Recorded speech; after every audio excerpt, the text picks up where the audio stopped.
করেছি যে জুলাই সনদের সাংবিধানিক আদেশ সেটা বিদ্যমান সংবিধানের অধীনে সম্ভব নয়, সেটা প্রেসিডেন্টই দিক অথবা প্রধান উপদেষ্টাই দিক।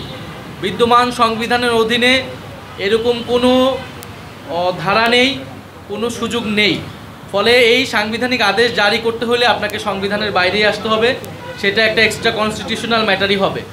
ফলে এই এক্সট্রা কনস্টিটিউশনাল ম্যাটারের বৈধতা হবে জুলাই গণ অভ্যুত্থান। জুলাই গণ অভ্যুত্থানে জনগণের যে সার্বভৌম ক্ষমতা এসেছিল তার ভিত্তিতেই জনগণ সংস্কার এবং পরিবর্তন চেয়েছে এবং সেই অনুযায়ী এই সাংবিধানিক আদেশ জারি করা হবে। ফলে এই সাংবিধানিক আদেশ জারি করতে হলে প্রেসিডেন্ট চুপুর জুলাই গণ অভ্যুত্থানের কোনো বৈধতা নেই, বরং তার আগের আমলের ফ্যাসিস্ট আমলের নিয়োগকৃত রাষ্ট্রপতি তিনি। এই বৈধতা একমাত্র এই মুহূর্তে সরকারের ভিতরে ডক্টর মোহাম্মদ ইউনূসের আছেন।